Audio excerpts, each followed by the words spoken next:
The fiercest snowstorm in 30 years swept through North Carolina, leaving Naomi Brooks's diner, run by a compassionate black woman, unusually desolate. Suddenly, a strong gust of wind made the door burst open. A trembling elderly woman, coat-soaked, lips pale, stumbled in and pleading for help. Without a moment's hesitation, Naomi rushed to her, gently guiding her to a seat, wrapping her in a blanket and warming her cold, numbed hands. However, when the woman whispered the name of a powerful CEO, Naomi realized that this initial act of rescue had pulled her back into a past she had tried to bury forever. Before we find out tonight, don't forget to subscribe and tell me, where are you watching from? The winter hit Asheville harder than any in 30 years. Naomi Brooks stood at the window of the cedar table, watching snow bury the street in white silence. The world outside had gone still. No cars, no voices.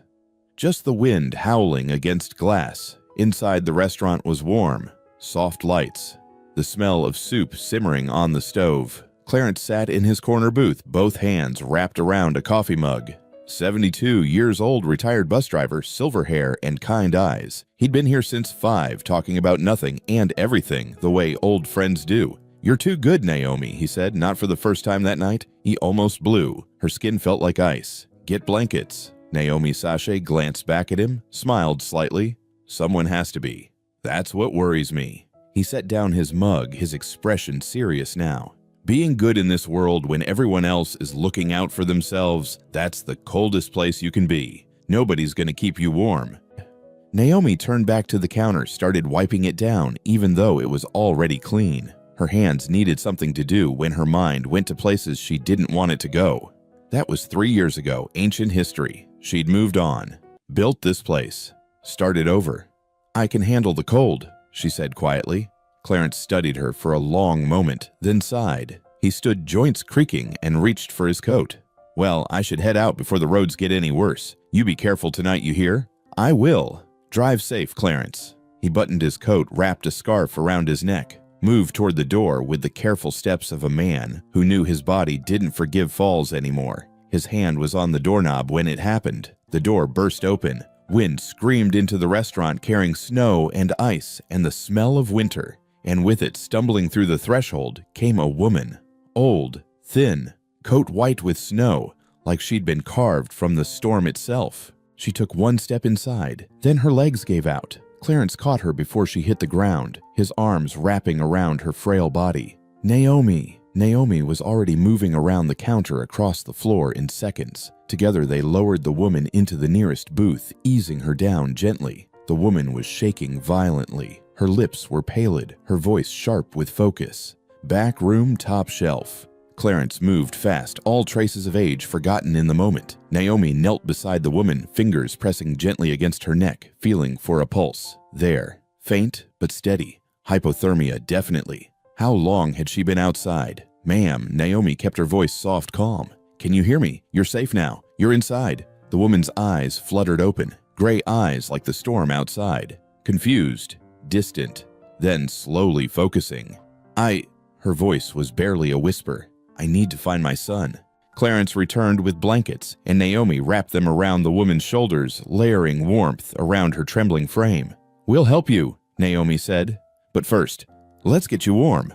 She went to the kitchen, moving on instinct and training the kind that came from growing up with a mother who'd been a nurse. Kettle on, herbal tea the strong kind, soup from the pot still hot. Her hands worked quickly, efficiently, while her mind raced. Where had this woman come from? Why was she walking in this weather? Where was her family? She brought the tea and soup back, helped the woman take small sips, watched color slowly return to her cheeks. The violent shaking eased to tremors.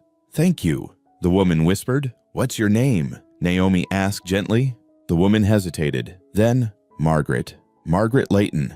Across the room, Clarence froze. Naomi kept her face neutral, but her mind caught on the name. Layton. That name meant something in North Carolina. Meant money, power, the kind of family that made headlines. "Where does your son live, Margaret?" she asked carefully. "Hawthorne Hill, the estates." Margaret's hands tightened around the teacup. "I have to see him.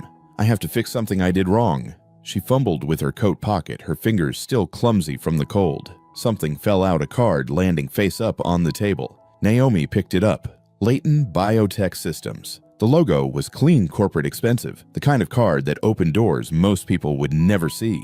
Wait, the voice came from the counter, a truck driver who'd been sitting quietly forgotten until now. He was staring at Margaret, eyes wide. Leighton, you mean Nathan Leighton, the CEO of Leighton Biotech? Margaret closed her eyes. A tear slid down her weathered cheek. The driver shook his head slowly. I delivered equipment to one of his facilities once. That man is cold as steel. Walks past people like they're furniture. I heard he turned away a family whose car broke down outside his estate during the last cold snap. They had a kid with them. He leaned forward, his voice dropping. Storm or no storm, that man doesn't open his door for anyone. The words settled over the restaurant like heavy snow. Margaret's hand started shaking again, but this time it wasn't from cold. It was something deeper, something that lived in the bones and the heart. He wasn't always like that, she said, her voice barely audible. She opened her eyes, staring at nothing. When he was young, he had the softest heart. He'd bring home injured birds, stray cats. He cried at movies. She paused, struggling. He just forgot. Somewhere along the way, he forgot his own heart. The way she said it, not with anger, but with a grief so deep, it seemed to fill every corner of the room, made Naomi's chest tighten. She knew what it was like to lose pieces of yourself, to forget who you were before the world taught you to protect yourself by feeling less. Mrs. Leighton, Naomi said gently, why were you walking in the storm? Why not call your son? Because he wouldn't answer. Margaret's voice was firm despite the tears. He hasn't answered my calls in 8 months, not since I told him he was becoming someone I didn't recognize. She looked down at her hands. So I thought, if I showed up, if he saw me at his door, maybe then he'd remember. Maybe then he'd see. Naomi understood. Desperation made people walk into storms, made them believe that physical presence could break through walls that words couldn't touch. How did you even get here? Clarence asked quietly. Taxi. Dropped me at the bottom of Hawthorne Hill. Driver said the roads were too dangerous to go further. Margaret pulled the blankets tighter. I thought I could walk. It didn't look far on the map.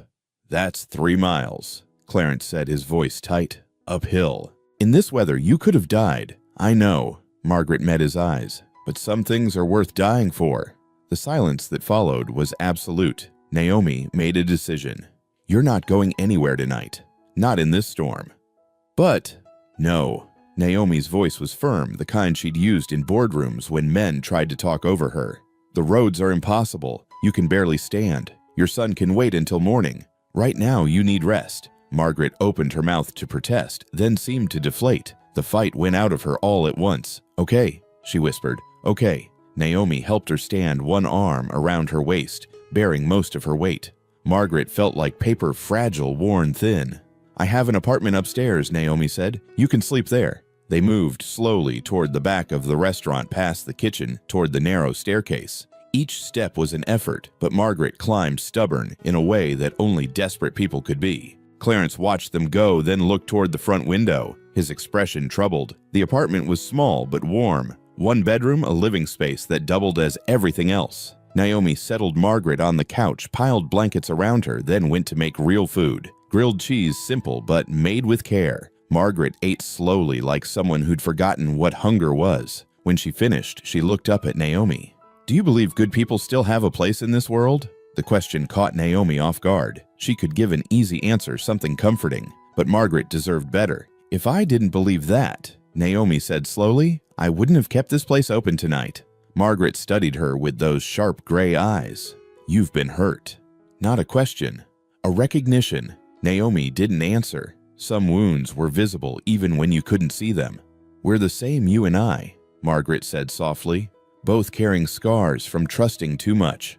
The words landed harder than they should have. Naomi felt something crack in her chest, not breaking, just opening enough to let a little truth escape. Yeah, she said quietly, maybe we are. Outside, the wind screamed. The storm showed no signs of stopping. Naomi helped Margaret to the bedroom, made sure she had everything she needed, watched her eyes close, watched her breathing slow into sleep. For a moment, Naomi stood in the doorway looking at this stranger who'd walked into a storm to reach a son who wouldn't open his door. This mother who still believed love could thaw a frozen heart. She turned off the light and closed the door quietly. Downstairs, Clarence was putting on his coat again, preparing to leave. She gonna be all right, he asked. Physically, yes. The rest? Naomi shook her head. That's harder to fix. Clarence nodded, moved toward the door. You did a good thing tonight. Just gave someone shelter. That's more than her own son would do. He paused his hand on the doorknob. Be careful, Naomi. Men like Nathan Layton, they don't like people getting involved in family business, even when those people are just trying to help. I'll be fine. Clarence didn't look convinced, but he nodded. Lock up behind me.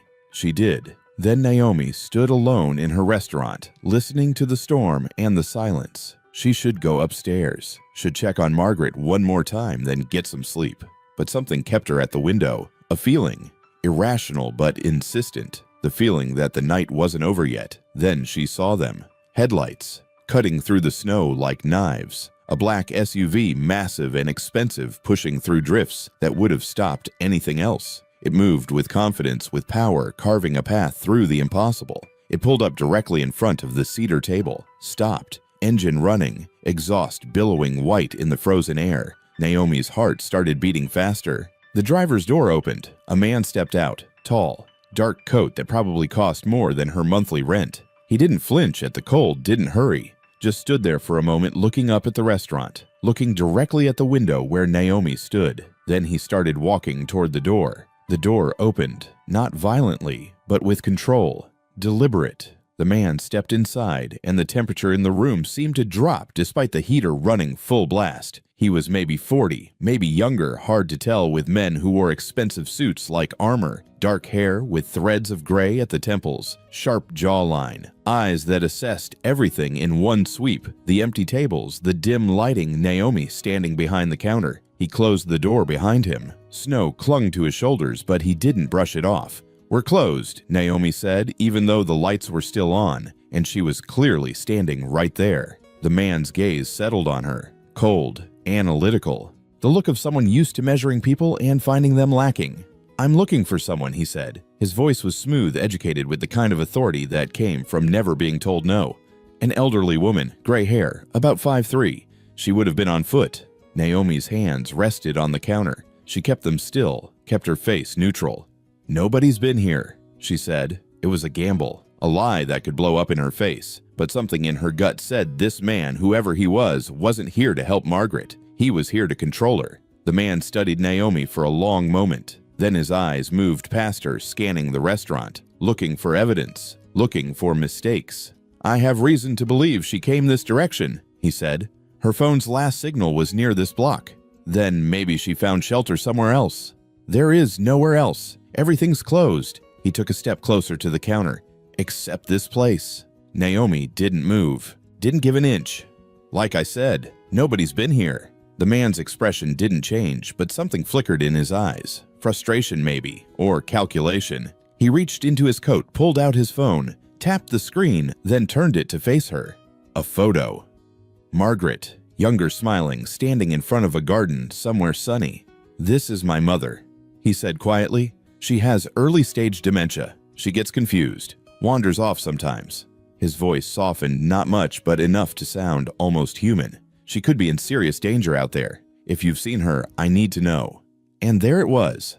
The reasonable explanation. The concerned son. The medical condition that made everything make sense. Except Naomi had sat with Margaret for the past hour, had listened to her speak in clear, coherent sentences, had watched her make deliberate choices, express complex emotions, remember details. Whatever Margaret was running from, it wasn't her own confusion. I haven't seen her, Naomi said again, her voice steady. The man's jaw tightened. You're lying.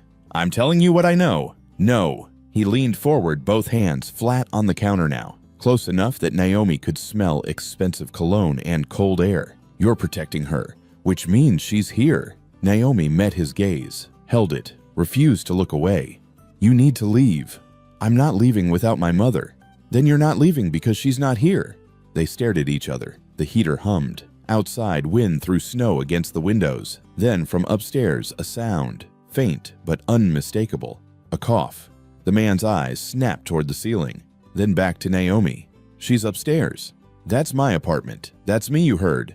But the lie didn't land this time. They both knew it. The man moved toward the back of the restaurant, toward the staircase that led up to Naomi's home. Naomi stepped out from behind the counter, put herself between him and the stairs. "You can't go up there."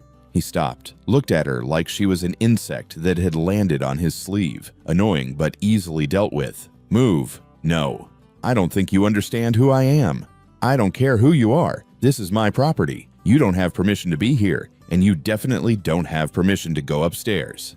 His expression shifted, not to anger that would have been almost human. Instead, it went colder, more remote, the look of someone recalculating adjusting strategy. "My name is Nathan Layton," he said, enunciating each word like he was explaining something to a child. "I own Layton Biotech Systems. Perhaps you've heard of it."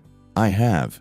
"Then you know I have the resources to make this very simple or very complicated." He paused. "Your choice." Naomi's heart was pounding now, but she kept her voice level. "Is that a threat?" "It's a fact. My mother is sick. She needs medical attention. She needs to be somewhere safe. She is safe. She's warm, she's fed, and she's resting. She needs to be home. She came here instead. Maybe you should ask yourself why." The words landed like a slap. For the first time, something cracked in Nathan's controlled facade, a flash of what pain guilt it was, gone too fast to name. "You don't know anything about my family," he said quietly. "I know she walked 3 miles in a blizzard rather than call you.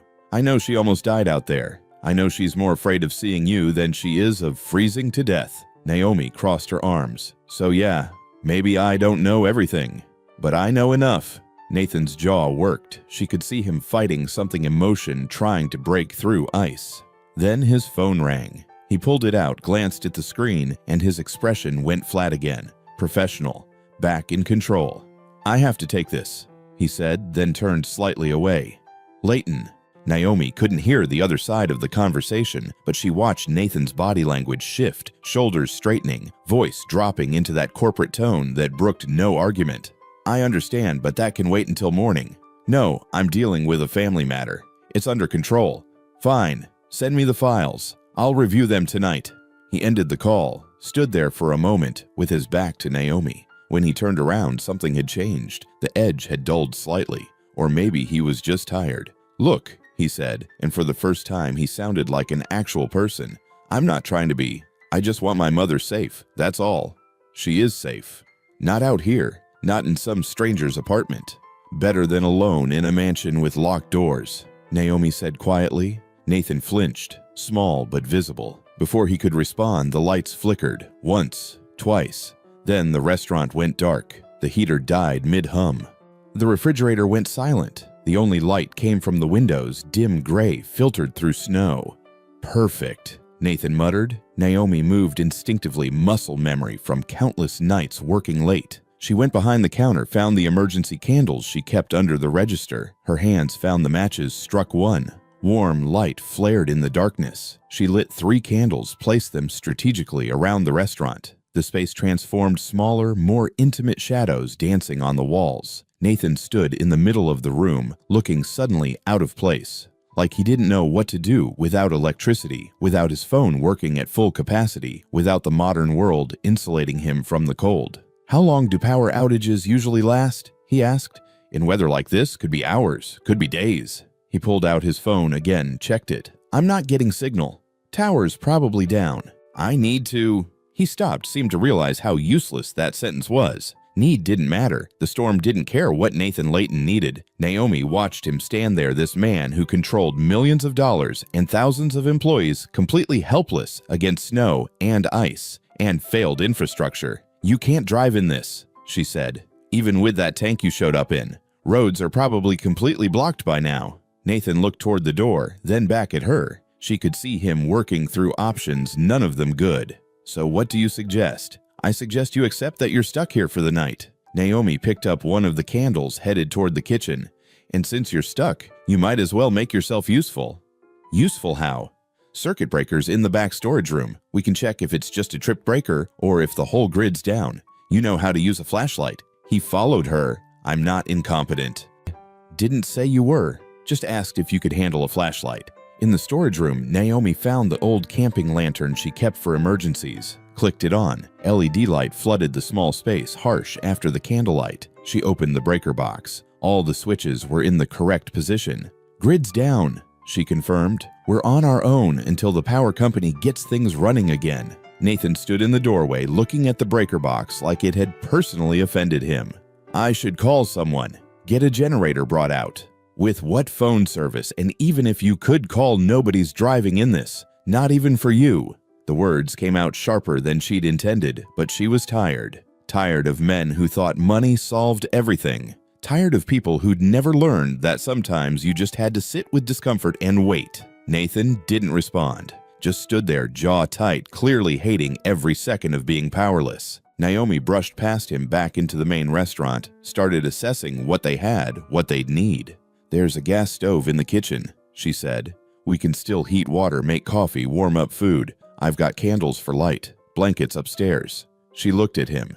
"You're welcome to sleep in one of the booths, or you can try to walk back to your car and see how that goes."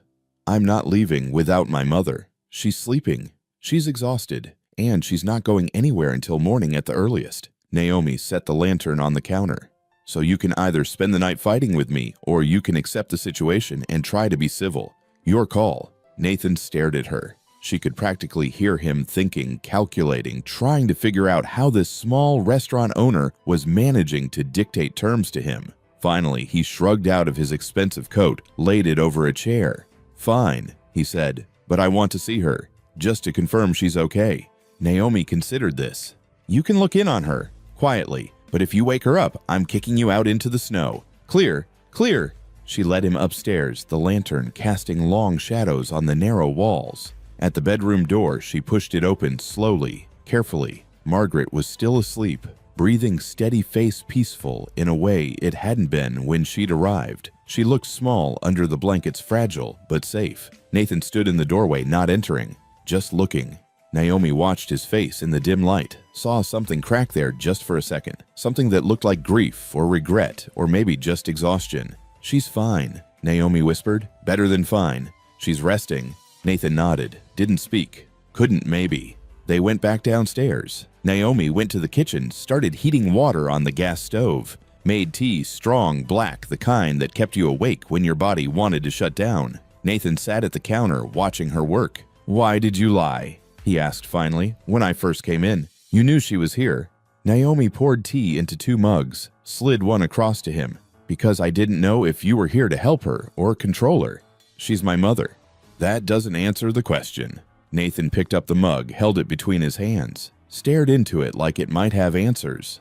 "I'm trying to protect her," he said quietly. "From what?" "From herself. From making decisions when she's not, when she can't." She seemed pretty coherent to me. "She has good days and bad days." "Or," Naomi said carefully, "she has days when she agrees with you and days when she doesn't." Nathan's eyes snapped up, hard, cold again. But Naomi didn't back down. She was done backing down from men who thought authority equaled truth. "You don't know what you're talking about," he said. "Maybe not, but I know what I saw. A woman who made a choice to come here, who walked through a blizzard because she needed something from you and couldn't get it any other way. She needed to be safe. She needed to be heard." The words hung between them, sharp and true. Nathan set down the mug, stood up, paced to the window, looked out at the storm that showed no signs of stopping. Morning came slowly. The storm had exhausted itself sometime around dawn, leaving behind a world buried in white. Naomi woke to silence, the kind that only comes after nature has finished shouting. She had fallen asleep in the booth nearest the kitchen, wrapped in blankets that smelled faintly of coffee and smoke. Her body ached, but the quiet was almost holy. Across the room, Nathan was still asleep in another booth. His expensive suit was wrinkled, his hair out of place. In sleep, he looked younger, softer, human. Naomi sat up, stretched until her spine cracked. The candles had burned out hours ago. Gray light pushed weakly through the snow-covered windows. No power, no signal, just the faint hum of the world catching its breath. She moved into the kitchen, lit the gas stove, and set water to boil. The small hiss of flame felt like victory. Coffee grounds, boiling water, the slow, steady pour. Routine, the thing that always steadied her. She had just lifted her cup when she heard footsteps on the stairs. Margaret appeared in the doorway, one hand brushing the wall for balance. She looked better color in her cheeks, eyes clear again. Her gray hair was a little wild, but she'd made the effort. "Good morning," Naomi said softly. Margaret smiled, small but real. "Is it the storm's over? That's something." Margaret nodded, glancing toward the window. "And my son Naomi gestured toward the dining room. Still asleep. He showed up last night looking for you." Margaret's smile thinned, not surprise, just a quiet resignation. Of course he did. Always tracking, always managing, never just letting things be. He was worried, Naomi offered. Margaret took the cup Naomi handed her, warmth seeping into her fingers. "No," she said almost to herself. He was inconvenienced. "There's a difference." Before Naomi could respond, a new voice came from behind them. "I can hear you." Nathan stood in the doorway, rumpled, tired, smaller somehow, without his armor of control. "Good morning," Nathan, Margaret said evenly. "Don't good morning me." But his voice lacked heat, only exhaustion. "You could have died out there." "But I didn't," she replied, "because you got lucky. Because this woman," he gestured toward Naomi, "happened to be here when she shouldn't have been." "Maybe that's not luck," Margaret said quietly. "Maybe that's grace." Nathan's jaw flexed, but he said nothing more. "Is there coffee?" Naomi nodded toward the pot. "In the kitchen." He moved past them, poured a cup, his hand trembling slightly. None of them spoke for a while. The silence was as thick as the snow outside. Then Margaret broke it. "I'm not going back with you, Nathan." He froze. "Mom, not yet," she said, firm but gentle. "Not until we talk. Really talk." Her voice didn't rise, but it cut clean through the air. No more managing, no more deciding what's best for everyone but me. She straightened. "I'm still your mother, Nathan. I still have a voice." Nathan sighed, the sound heavy, tired. He glanced at Naomi, as if hoping for rescue. She stayed silent. "This isn't the place. This is exactly the place," Margaret interrupted. "No office, no assistants, no phone to hide behind. Just you and me and the truth." The CEO's mask flickered back into place, but Margaret didn't move. "When did you become this?" she asked softly. "Someone who values control more than connection, who treats people like problems to fix instead of hearts to understand." He blinked, thrown by her gentleness. "That's not fair, isn't it?" she asked, stepping closer. "When was the last time you called just to talk, not about schedules or medication, just to talk?" Nathan stared into his coffee. "I've been busy." Margaret shook her head. "No, Nathan, you've been hiding." The words landed like a blow. Naomi saw him flinch. "I have responsibilities," Nathan said tightly. "People depend on me, hundreds of employees' patients." Margaret stopped him with a quiet voice. "And one mother," she said, "who just wants to know her son still has a heart." The silence after that was almost unbearable. Naomi shifted toward the door. "Maybe I should give you two." "No," Margaret said quickly. "Stay. Sometimes men like Nathan need a witness." Nathan gave a dry, humorless laugh that faltered halfway. He rubbed his face, weary. "Fine. What do you want from me, Mom? What am I supposed to say?" "The truth," she said. "Do you even care that I walked through a blizzard to see you, or are you just angry that I didn't fit into your schedule?" Nathan's jaw tightened. "Of course I care. You're my mother, but you can't just put yourself in danger and expect me to." He stopped, his voice catching. "Expect me to be okay with it." Margaret's response came soft, almost weary. "Maybe it would have been easier for you if I hadn't come back at all." "Don't," he said sharply. The single word cracked in the air. "Don't ever say that." "Then tell me why," she pressed, voice trembling now. "Why the silence? Why the distance? Why move me into that sterile apartment with nurses and no life? Why take away my car, my choices, my freedom?" Nathan turned away, both hands raking through his hair. "Because you're sick." "I'm aging," she countered. "That's not the same. The doctors said, they said maybe. Early decline, maybe. They said I needed support, not a cage." He stood there, back to them, shoulders rising and falling. When he spoke again, his voice was quiet. "I'm scared." The room went still. Margaret's tone softened instantly. "Of what, sweetheart?" His voice broke. "Of losing you, of watching you forget who I am, of standing there helpless while you fade, of becoming an orphan at 40. Margaret reached out her hand, light on his arm. "You won't lose me. Not the parts that matter. Not if you stay close. Don't grieve me before I'm gone. But the disease might come. Might not." She gave a small, sad smile. "But if you treat me like I'm already gone, that's on you, not the disease." Nathan's throat worked. He nodded once. "I don't know how to do this." "You don't have to know," she said gently. "You just have to stay." He looked at her for a long time, like someone stepping into warmth after years in the cold. "I thought I was protecting you," he said, his voice breaking, "but I was just pushing you away." Margaret smiled through tears. "Yes, "But you can stop now." Nathan nodded, slow, uncertain. Then he turned to Naomi, voice raw. "Thank you for keeping her safe, for being what I wasn't." Naomi shook her head. "I just did what anyone should." A faint smile touched his mouth. Most wouldn't have. She met his gaze, calm and steady. "Maybe not, but she asked for help, and I still believe that matters." The power came back around noon. The lights flickered on, the heater groaned to life, and the modern world reasserted itself with a hum of electricity and connectivity. Nathan's phone immediately started buzzing. Missed calls, texts, emails, the accumulated urgency of 12 hours offline. He pulled it out, looked at the screen, then deliberately turned it off. "That can wait," he said, and the words seemed to surprise him as much as anyone. Margaret smiled. Naomi started preparing lunch, real food. Now that the refrigerator was running again, she pulled out vegetables, pasta ingredients for a simple but satisfying meal. Nathan watched her work from his seat at the counter. "Can I help?" he asked. Naomi glanced at him, surprised. "You cook?" "I used to. Before," he trailed off. "Before I got too busy for things like that." "Chop these." She slid an onion and a knife across to him. "Small pieces." He picked up the knife, held it awkwardly at first, then found the rhythm. Sliced through the onion with careful, deliberate cuts.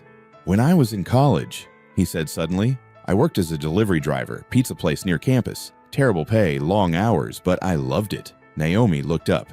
Yeah. I'd drive around the city at night, music, playing, no responsibilities except getting the food there hot. People were always happy to see me. I made them happy, just by showing up with dinner." He smiled at the memory, and it transformed his face, made him look like someone Naomi might have liked to know. "What changed?" she asked. "Business school. First job at a consulting firm. Learned that success meant strategy, not service. That power came from distance, not connection." He finished the onion, started on a bell pepper. "I was good at it. Really good. Got promoted fast. Made partner young. Built the company into what it is now. But somewhere along the way, I stopped being the guy who made people happy just by showing up. Started being the guy who made people nervous, who people avoided in hallways, who only got invited to meetings, never to dinners." Margaret, sitting at a nearby table with her own coffee, spoke up. "You became your father." Nathan's knife stilled. "What?" "Your father. My late husband." Margaret's voice was gentle but firm. "He was brilliant, successful, built the company from nothing. And he died alone in his office at 62 because he'd forgotten how to be anything except a businessman." "That's not," Nathan started, then stopped. "Is that really what you think?" "It's what I know, and it's what I've watched you become. A man who has everything except the things that matter." Nathan set down the knife, looked at his hands, at the expensive watch, the manicured nails, the hands that signed contracts but rarely touched anyone with affection. "I didn't mean to," he said quietly. "No one ever does." Naomi added the chopped vegetables to the pan, stirred them with olive oil and garlic. The smell filled the kitchen, warm, alive, human. "My father died when I was 14, she said, not looking up from the stove. "Heart attack, sudden. One day he was there, next day he wasn't." She paused, adjusted the heat. "For years, I wished I'd told him things, important things. How much I appreciated him, how his quiet presence made me feel safe. How I wanted to be like him when I grew up, steady, reliable kind." She stirred the vegetables. "But I never said any of it. Thought there'd be more time. There wasn't." Nathan was watching her intently now. "After he died, my mom and I went through his things. Found this journal he'd kept, just random thoughts, nothing organized. But there was an entry from a few months before he died." She smiled sadly. He wrote, "Naomi's growing up so fast. Hope she knows how proud I am. Should tell her more often. We'll tell her tomorrow." The kitchen was quiet, except for the sizzle of vegetables. "He didn't get it tomorrow," Naomi finished, "so I learned something. You don't wait. You don't assume there's always more time. You say the things that matter while you can." She turned off the stove, plated the food, set it in front of Nathan and Margaret. "That's why I opened my door last night," she said. "Because maybe that's someone's last chance. Maybe that's the moment that matters. You don't get to know in advance. You just have to show up." They ate in silence for a while, but it was different now. Not uncomfortable, not tense. Just quiet in the way that happens when people are thinking about things that matter. Finally, Nathan spoke. "What happened to you in New York?" he asked. "The thing that made you leave?" Naomi considered not answering. considered deflecting or changing the subject. But something about the moment, about the food and the candlelight still burning even though the power was back, made her want to tell the truth. "I worked for Northbridge Capital," she said. "Fund management firm, high stakes, big money. I was good with numbers, really good, could see patterns nobody else noticed." She took a breath. "One day I found discrepancies in our reports to investors, small at first, but consistent. Someone was manipulating valuations, making our returns look better than they were. Classic fraud, but sophisticated." "What did you do?" Margaret asked. "Reported it. To my supervisor, to compliance, to the partners. Showed them the evidence, explained the risks." Naomi's voice hardened. "They thanked me, said they'd investigate. 2 weeks later, they fired me. For reporting fraud." Nathan sounded genuinely shocked. "For committing it, or so they claimed. Suddenly, all the evidence I'd gathered pointed to me. My access, my signatures, my files. They'd flipped the whole thing. Made me the scapegoat. That's criminal, yes, but also effective. They had better lawyers, more resources, institutional credibility. I had the truth, which turned out to be worth less than I thought." She met Nathan's eyes. "They gave me a choice. Sign an NDA, take a severance, disappear quietly, or fight it in court and spend the next 5 years of my life in legal battles I couldn't afford to win. You took the severance. I took the severance. Moved here. Started over." She gestured around the restaurant. "Built something small, something mine, something that couldn't be taken away by people who valued profit over integrity." Nathan was quiet for a long moment. "Then, what was the name of your supervisor, the one you reported to?" "Does it matter?" "It might." Naomi studied him, trying to read his intention. "Jackson Carter. Why?" Nathan's face went very still. "Jackson Carter, senior executive, tall silver hair, always wears expensive suits." "That's him. He works for me now. Has for 3 years. Head of strategic partnerships at Leighton Biotech." The words landed like ice water. Naomi set down her fork. "What?" "I recruited him from Northbridge. He had an impressive track record, strong connections in the finance world. Came highly recommended." Nathan's voice was tight. "Are you telling me he's the one who destroyed my career?" "Yes." Naomi's heart was pounding now. "He's the one who flipped the evidence, who convinced the partners to protect themselves by sacrificing me, who probably walked away with a promotion for his trouble." Margaret reached across the table, placed her hand over Naomi's. "Oh, honey." Nathan stood abruptly, paced to the window. His jaw was working, his hands clenched. "I didn't know," he said. "I swear I didn't know. How could you? I signed an NDA. Nobody knows my side except me. But I should have." He turned back to them. "I should have done better due diligence, should have looked harder at his background. I just saw the credentials and the recommendations and assumed." "You assumed someone successful must be good," Naomi finished. "That's what everyone assumes. That's how people like Jackson keep winning." Nathan returned to the counter, sat down heavily. He's been pushing for a major acquisition, a pharmaceutical startup with promising research. The numbers look good, but I've had this feeling he stopped. This feeling that something's off. Not provable, just instinct. "Trust your instinct," Naomi said. "It's probably right. If he's doing to this company what he did to your career, then people will get hurt. Investors, employees, patients who depend on your products." She looked at him steadily. "But you can stop it. You have the power I didn't have, the resources, the position, the credibility. But no proof. Then find proof. Look at the numbers. Follow the money. Do what I did, but this time make sure you're the one with the leverage." Nathan's expression shifted, the executive returning, but different now, focused not on control but on purpose. "Will you help me?" he asked. Naomi blinked. "What?" "You see patterns. You said so yourself. If I give you access to the files, can you find what I'm missing?" "Nathan, I know it's asking a lot. I know you have no reason to trust me or my company. But if Jackson Carter is doing something wrong, if he's putting people at risk the way he put you at risk," he leaned forward. "Please, help me stop him." Naomi looked at Margaret, who nodded slowly, then back at Nathan, at this man who was starting to remember how to be human. "I'll look," she said finally, "but I'm not making promises. And if I find something, we handle it the right way, legally, transparently. No cover-ups, no scapegoats. The truth, whatever it costs. Even if it damages your company. Especially then, because what's the point of building something if it's built on lies?" Naomi held his gaze, searching for deception or manipulation or corporate doublespeak. She found none. "Okay," she said. I'll help." They spent the afternoon working. Nathan had brought his laptop because of course he had, and after the power came back, he'd retrieved it from his SUV. Now he sat at one of the restaurant table's files spread out, while Naomi looked over his shoulder. Margaret had fallen asleep again, exhausted from the emotional weight of the morning. She rested upstairs peaceful while her son finally started doing something that mattered. "Here," Nathan said, pulling up a spreadsheet. "This is the acquisition Jackson's been pushing. Biogenesis Research. Small startup, only 3 years old, but they've developed a promising new drug delivery system." Naomi studied the numbers. Revenue projections, burn rate, investor returns. "These look almost too good," she said. "That's what I thought. But Jackson keeps saying it's a ground floor opportunity, that we'd be foolish to pass on it." "Who verified these numbers?" "Jackson's team. He said the startup's internal audit was solid." "Did anyone from your company independently verify?" Nathan paused. "No, Jackson said it wasn't necessary, that he had relationships with their board, that he'd done the due diligence himself." Naomi sat back. "That's red flag number 1. No independent verification means no checks on his claims." "What else?" She leaned forward again, scrolled through the documents, stopped on a page listing investors. "This name," she said, pointing.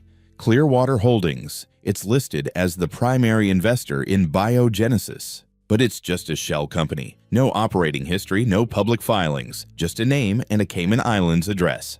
"How do you know it's a shell?" "Because I spent 3 years tracking money for people who didn't want it tracked. You learned to spot the signs." She pulled up another window, started searching. "Shell companies aren't illegal, but they're often used to hide ownership, to obscure who's really behind a transaction." Nathan watched her work. Her fingers flew across the keyboard, pulling up registries and databases and financial filings.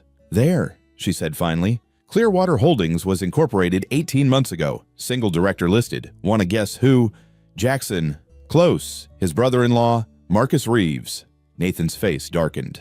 Jackson never disclosed a family connection, because that would require him to recuse himself from the acquisition, would require someone else to verify the numbers. Naomi kept digging. "If Jackson controls both sides of the transaction, if he's pushing your company to buy a startup that his family partly owns, that's massive conflict of interest at minimum.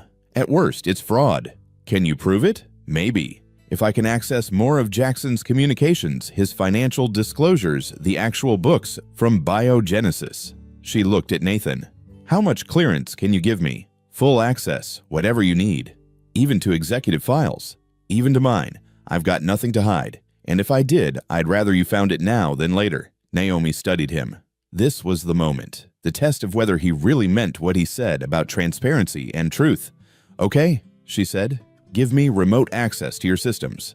I'll start tonight." They worked until evening. Nathan explained company structures, introduced her to the filing systems, gave her every password and clearance she needed. Margaret woke around sunset, came downstairs to find them hunched over the laptop, surrounded by papers and empty coffee cups. "You two look like conspiracy theorists," she said, amused. "We're hunting one," Nathan replied without looking up.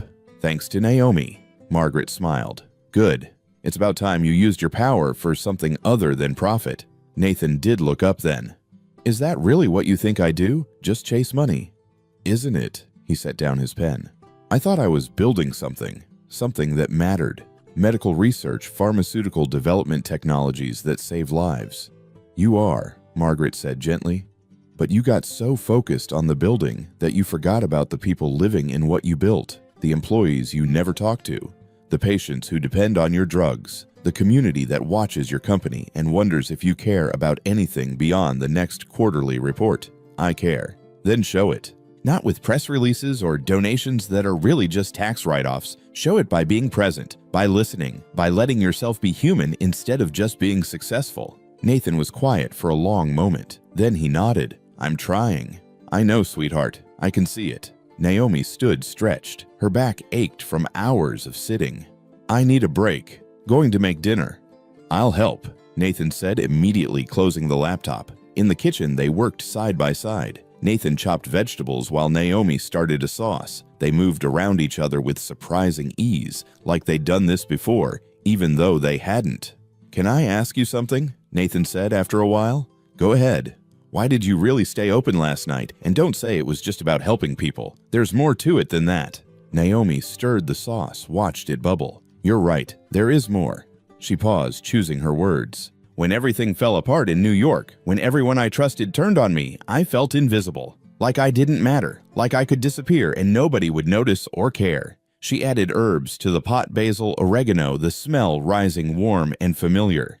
"I kept thinking if one person had just seen me, if one person had said, 'I believe you,' or 'you matter,' or even just, 'I'm sorry this happened,' maybe it would have been different. Maybe I wouldn't have felt so—" She struggled for the word. "So erased." Nathan stopped chopping. "So you stay open because you don't want anyone else to feel erased. I stay open because I want to be the person I needed when I had nothing. Because if I can be that for someone, even just one person one night, then maybe all the bad things that happened to me mean something. Maybe they taught me how to recognize pain in others, how to respond with grace instead of indifference." "That's," Nathan's voice caught, "that's beautiful. It's just survival. Survival with a purpose." They finished cooking in comfortable silence. The pasta was simple but good, the kind of meal that felt like home even when you were far from it. Margaret joined them at the table. They ate together, the three of them, while outside the world continued its slow work of digging out from the storm. "Nathan," Margaret said, eventually setting down her fork, "I need to tell you something." He looked up. "What?" "Yesterday, walking into that storm, it wasn't confusion. It wasn't my condition. It was a choice." "What do you mean?" Margaret took a breath. "I wanted you to have to come find me, to have to leave your office, your schedule, your controlled environment. I wanted to force you into a situation where you couldn't manage everything, where you'd have to just be." Nathan stared at her. "You did this on purpose." "Yes. And I'm not sorry, because look what happened." She gestured around the restaurant. "You met Naomi. You slowed down. You remembered how to talk about things that matter. You started being my son again instead of just my caretaker.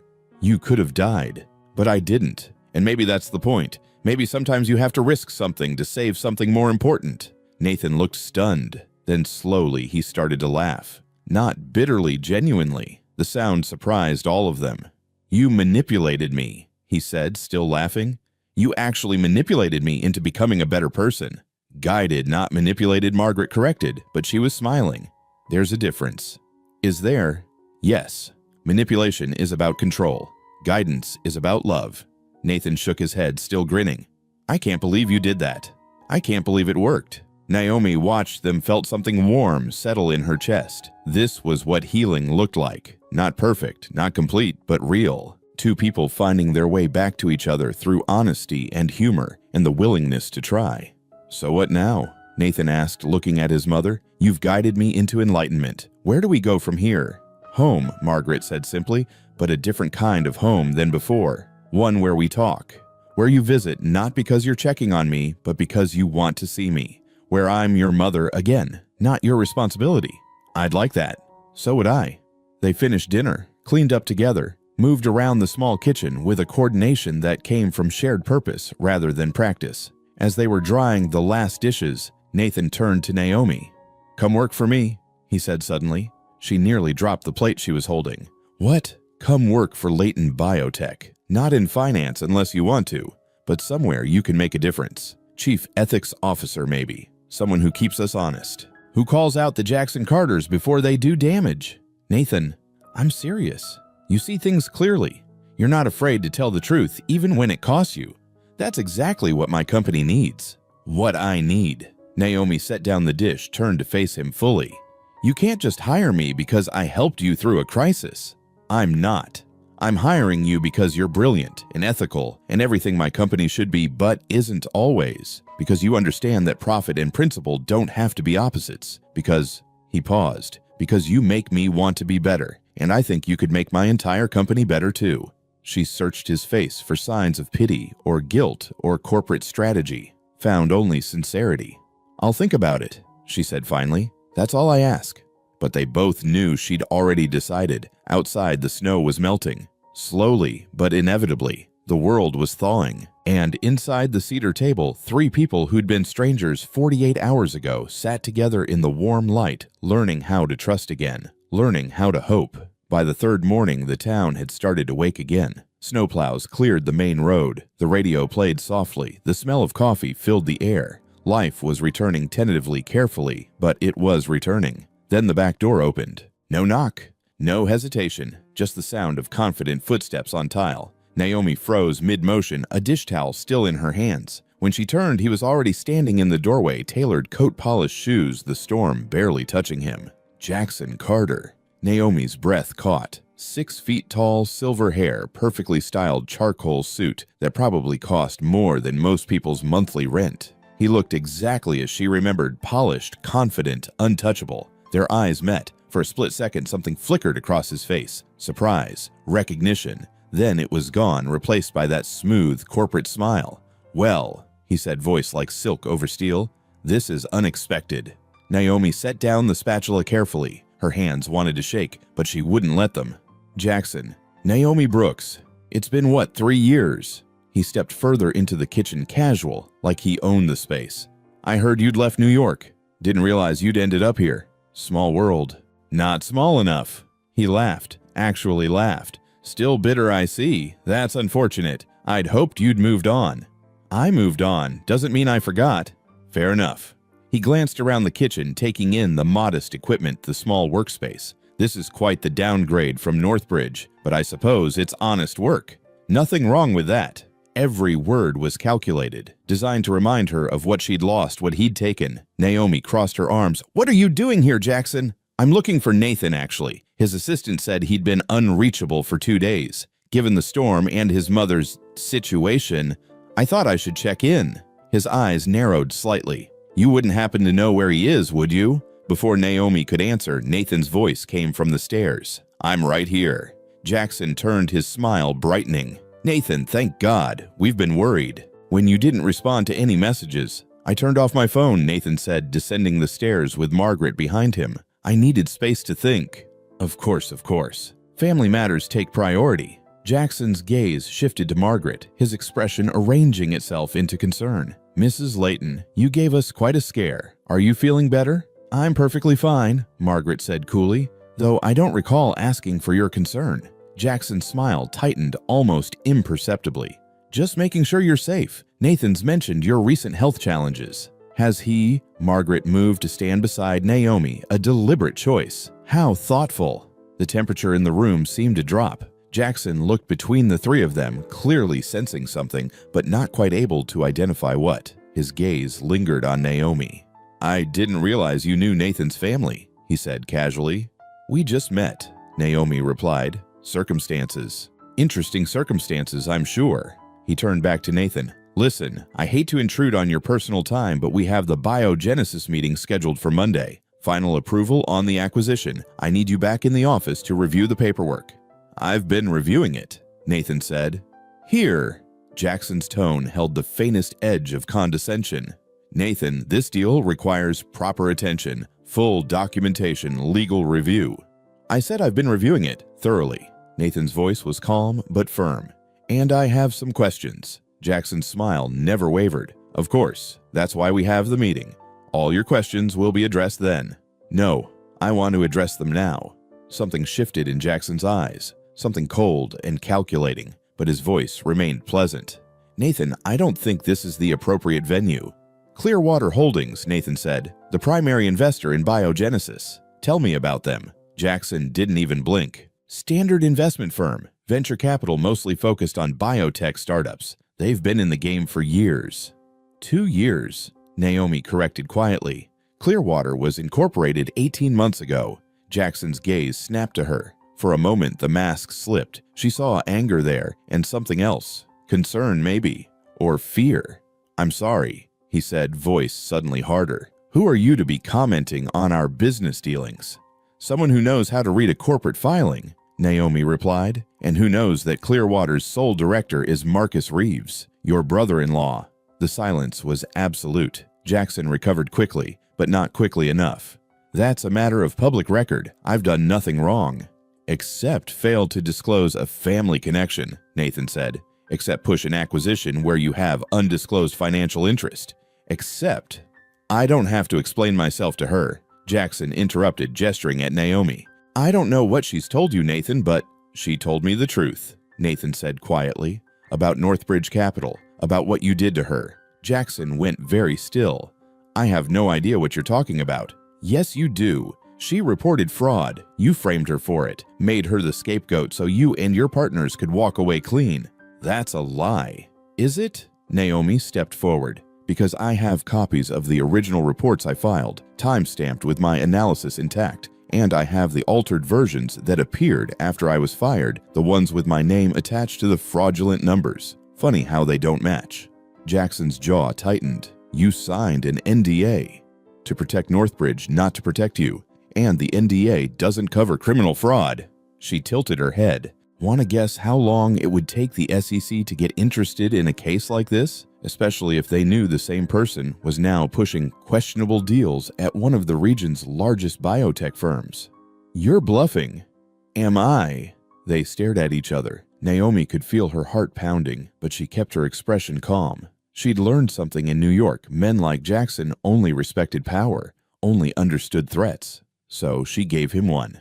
Here's what's going to happen, Nathan said, his voice cutting through the tension. You're going to walk out of here. You're going to go back to the office, and you're going to have your resignation letter on my desk by Monday morning. Jackson's head snapped toward him. You can't be serious. Completely serious. You lied to me. You manipulated company resources for personal gain. You pushed a deal with undisclosed conflicts of interest. That's grounds for termination and possibly legal action. Nathan, be reasonable. Think about what you're throwing away. The Biogenesis acquisition could be worth hundreds of millions. Built on deception. I don't want it. You're making a mistake. A huge mistake. Jackson's voice rose slightly, control finally cracking. That company needs this deal. Your shareholders need this deal. You're letting personal feelings cloud your judgment. No, Nathan said calmly. I'm finally seeing clearly. Jackson looked at Margaret as if she might intervene. Mrs. Layton, surely you can talk sense into your son. My son is making perfect sense, Margaret said. More sense than he has in years. Now I believe he asked you to leave. Jackson's face hardened. The pleasant mask was completely gone now, replaced by something ugly and calculating. You'll regret this, he said, looking directly at Nathan. All of you. I have friends, connections, people who won't take kindly to being embarrassed. Is that a threat? Naomi asked. It's a fact. He straightened his suit jacket. I built my reputation on being smarter than everyone else in the room, on seeing opportunities others miss, on winning. You built it on lies, Naomi said, and on destroying people who got in your way. But eventually that catches up with you. Jackson smiled, but there was no warmth in it. We'll see. In my experience, people like you, people who think morality matters more than results, you're the ones who end up losing. Because the world doesn't reward virtue, Miss Brooks. It rewards victory. Then I guess we have different definitions of winning, she replied. He looked at her for a long moment, then at Nathan, then at Margaret. This isn't over, he said quietly. Then he turned and walked out the back door, leaving it open behind him. Cold air rushed in, making the kitchen lights flicker. Nathan moved to close it, locked it firmly. For a moment, none of them spoke. Then Margaret let out a long breath. Well, that was unpleasant. That was necessary, Nathan corrected. He looked at Naomi. Are you okay? She nodded, though her hands were shaking now. Delayed adrenaline. Yeah, I'm okay. He's going to fight this, Nathan said. He's not the type to just walk away. I know, but you did the right thing. Did I? Nathan ran a hand through his hair. He's right about one thing. The shareholders won't be happy about losing the Biogenesis deal. The board will question my judgment. This could cost me. What's it cost if you don't do it? Margaret asked gently. What's it cost to build a company on corruption, to let people like Jackson operate without consequences? Nathan nodded slowly. Everything that actually matters. Then you have your answer. The next 48 hours were chaos. Jackson didn't resign quietly. Instead, he went to the board, claimed Nathan was suffering emotional distress due to his mother's health, suggested that Nathan's judgment was compromised, called for an emergency board meeting to review the Biogenesis acquisition and Nathan's fitness to lead. Nathan spent those 2 days building his case, gathering evidence, preparing for the fight of his professional life. Naomi helped him. They worked side by side at her small apartment, spreading documents across every surface, cross-referencing financial records, building an airtight argument. Margaret watched them work with quiet satisfaction, occasionally bringing coffee or food, reminding them to sleep. You look like you're preparing for war, she said on the second night. "We are," Nathan replied without looking up. "Jackson's not going down without making this hurt." "Good thing you're not alone then." Nathan glanced at Naomi, who was hunched over a spreadsheet making notes in the margins. "Yeah, good thing." The board meeting was scheduled for Monday afternoon. Nathan would have one chance to present his case, one chance to prove Jackson's corruption without destroying the company in the process. No pressure. Sunday night, Naomi found Nathan standing at her apartment window, staring out at the city lights. "Can't sleep?" she asked. "Too much in my head." He didn't turn around. "What if I'm wrong? What if I blow up this deal and the evidence isn't enough? What if the board sides with Jackson? Then you lose the company." "That's not reassuring. It's not supposed to be. It's just true." Naomi moved to stand beside him. "But you already knew that when you made this choice. You knew the risk." "I did. I just didn't expect it to be this hard." "Important things usually are." They stood in silence for a moment, watching the world outside continue its indifferent rotation. "Can I tell you something?" Nathan said quietly. "Something I haven't told anyone." "Of course. When my father died, he left me the company. I was 28. Too young, too inexperienced, but it was mine. And I was terrified." He paused, choosing his words carefully. "Everyone expected me to fail. The board, the investors, even my own employees. They'd smile to my face and bet against me behind closed doors. So I decided to prove them wrong. I'd be harder, smarter, more ruthless than any of them. I'd win at any cost." "And you did," Naomi said. "Yeah, I won. Built the company into something 3 times the size my father left me. Made everyone who doubted me eat their words." He finally turned to look at her. "But somewhere in all that winning, I forgot why I started. Forgot that my father didn't build this company just to make money. He built it to help people, to create medicine that saved lives, to do something that mattered." "You can still do that," Naomi said. "You're doing it now, by refusing to let Jackson corrupt what your father built. What if it's too late? What if I've already become the thing I'm fighting against?" Naomi considered this, really considered it. She could give him easy comfort, tell him he was fine, that he was nothing like Jackson, but he deserved better than comfortable lies. "Maybe you did become that thing," she said slowly, "for a while. But the difference between you and Jackson is that you stopped. You looked at yourself, didn't like what you saw, and chose to change. Jackson would never do that. He doesn't even see the problem." Nathan nodded slowly. "You know what the worst part is? I almost didn't stop. If my mother hadn't walked into that storm, if I hadn't ended up here, if I hadn't met you." He trailed off. "I was one board meeting away from approving Jackson's deal, one signature away from being complicit in exactly the kind of corruption I'm now trying to expose. But you didn't sign it, only because I got lucky. No, because deep down, some part of you knew. Some part of you was still your father's son, still the kid who delivered pizzas and made people happy. That part never died. It just got buried. And now you're digging it back up, one choice at a time."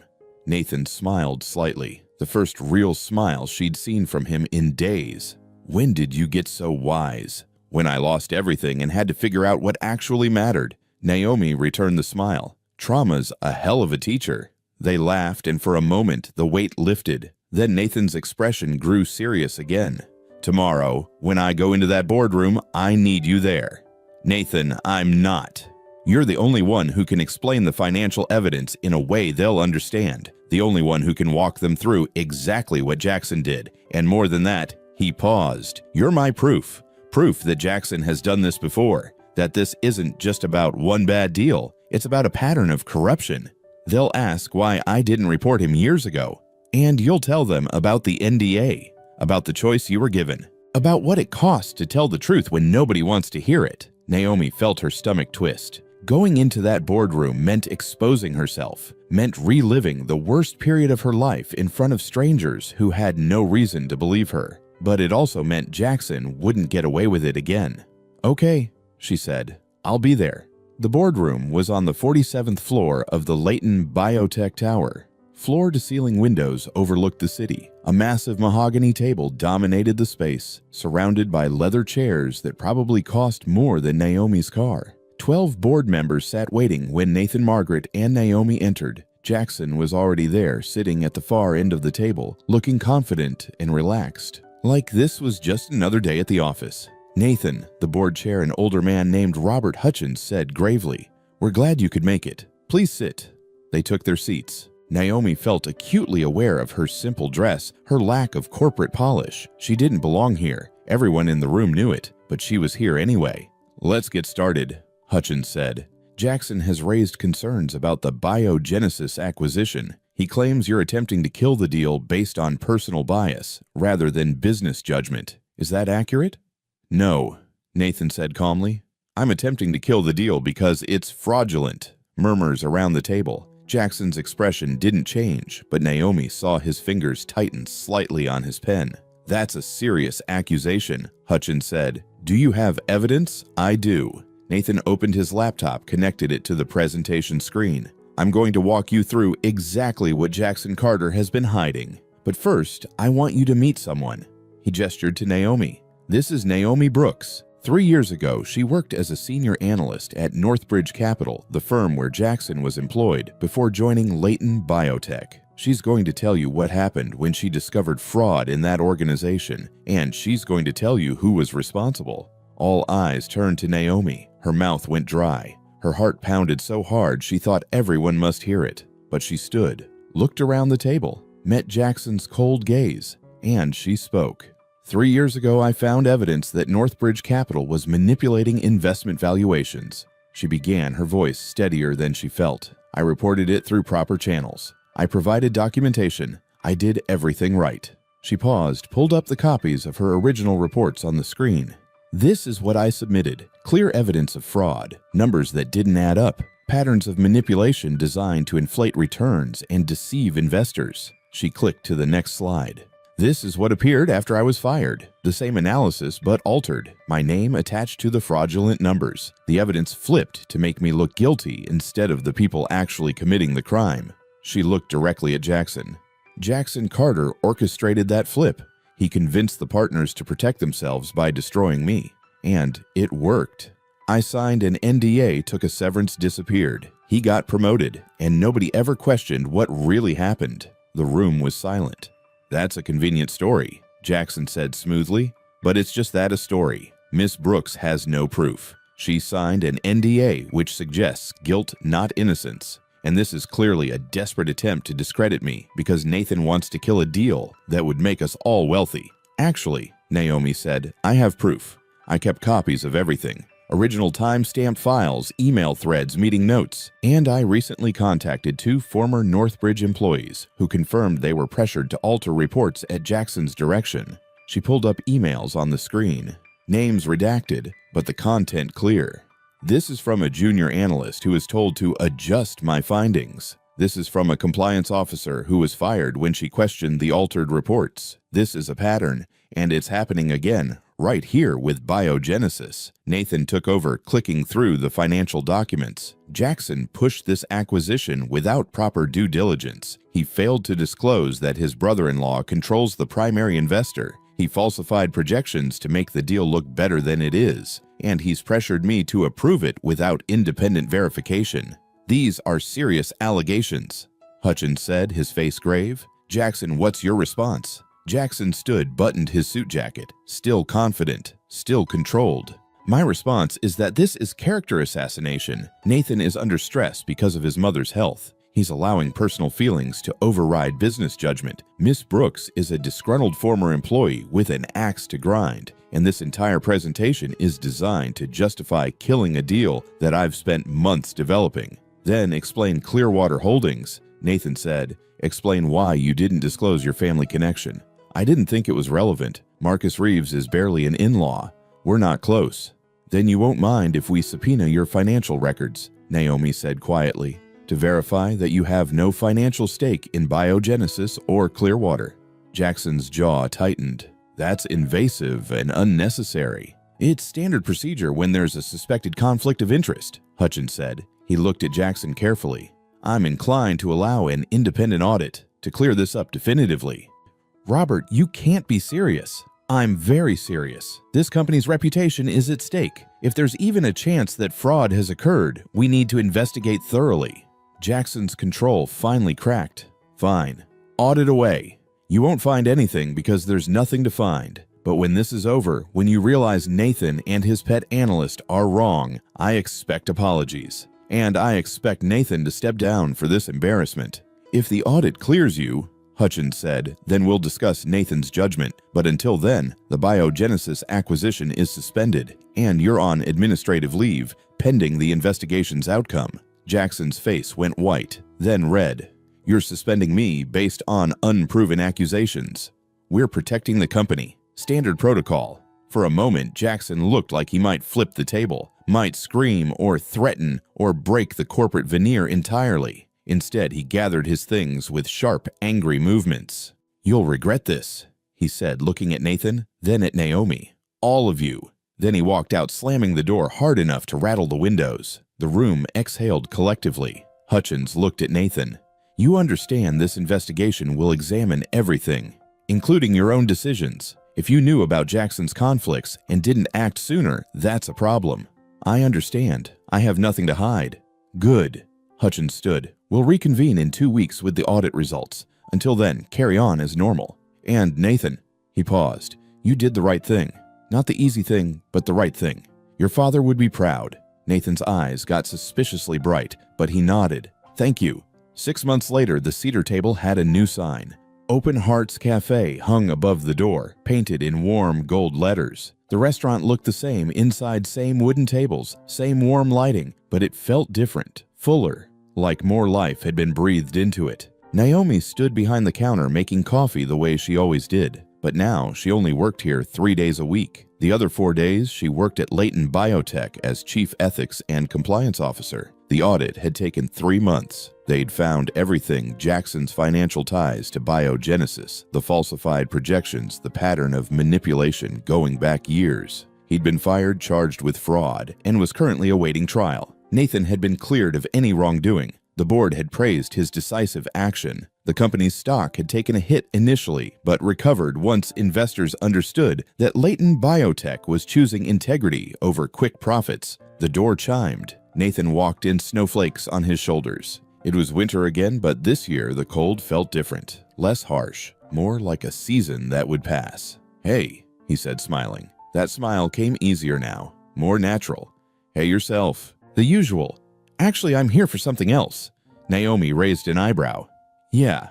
Nathan pulled a small box from his coat pocket, set it on the counter between them. Naomi's heart stuttered. Nathan, before you panic, let me say something. He took a breath. I'm not asking you to marry me today. I'm not even asking you to marry me soon. I'm just asking if you'd consider someday building something with me. Not a company, not a career, just a life. Naomi stared at the box, then at him. Open it, he said softly. She did. Inside was a ring, not diamond ruby, deep red set in simple gold, beautiful and unexpected. My mother helped me pick it, Nathan said. She said you'd appreciate something real over something perfect. Naomi felt tears burning in her eyes. It's beautiful. So is that a yes to considering it? She looked up at him, this man who'd walked into her restaurant 6 months ago, cold and closed and afraid, who'd learned slowly, painfully, how to be human again. I'm keeping my name, she said, Brooks, to remember where I came from. I wouldn't ask you to change it. And I'm keeping this place, the cafe. It matters to me. I know. I love that about you. And if I say yes, I need you to understand something. She met his eyes. I'm not here to fix you. I'm not here to be your conscience or your redemption. I'm here because I choose to be, because you make me want to choose you every day. That's all I want, Nathan said. Your choice, every day, for as long as you'll give it to me. Naomi smiled, picked up the ring, slipped it on her finger. Then yeah, I'll consider it. I'm considering it right now, actually. Nathan laughed, a real full laugh, and pulled her into a kiss across the counter. Behind them, Margaret appeared from the back room, grinning. Finally, I thought you two would dance around this forever. They broke apart, both flushing. You were watching? Nathan asked. Obviously. Someone had to make sure you didn't mess it up. Margaret moved to hug Naomi. Welcome to the family, honey. Officially pending whatever this is. Thank you, Naomi said, squeezing her back. For everything. For walking into that storm. For making this whole thing happen. Sometimes, Margaret said wisely, you have to get lost in the cold to find the warmth. That's just how grace works. That evening, after the cafe closed, the three of them sat together at Naomi's favorite table. Snow fell gently outside, but inside it was warm. They talked about small things. Funny things. The kind of conversation that only happens when people are truly comfortable with each other. And when the snow stopped, Nathan and Naomi walked outside together. The city was quiet, blanketed in fresh white. Streetlights cast golden circles on the ground. Nathan pulled her close and they swayed gently, not quite dancing, just moving together in the stillness. "I never thanked you properly," he said quietly. "For what? For opening your door that night, for keeping my mother safe, for refusing to let me be anything less than I could be. You did that yourself." "No, you showed me how. You and my mother, you reminded me that power without humanity is just tyranny, and success without integrity is just emptiness." Naomi rested her head against his chest, listening to his heartbeat. Steady. Real. Here. "You know what I think," she said. "I think sometimes the coldest storms bring us exactly where we need to be. They strip everything away until only the truth remains. And if we're brave enough to see it, if we're brave enough to choose it, then maybe the cold was worth it." Nathan kissed the top of her head. Maybe it was. They stood there together, two people who'd been broken and frozen and lost, now finding their way back to warmth. Not because the world had become kinder, but because they'd chosen to be kind in it, And sometimes that's all the magic anyone really needs. From the coldest winter, they found the truest warmth, And sometimes miracles aren't light from heaven. They're just hands that open doors for strangers in the night. Join us to share meaningful stories by hitting the like and subscribe buttons. Don't forget to turn on the notification bell to start your day with profound lessons and heartfelt empathy.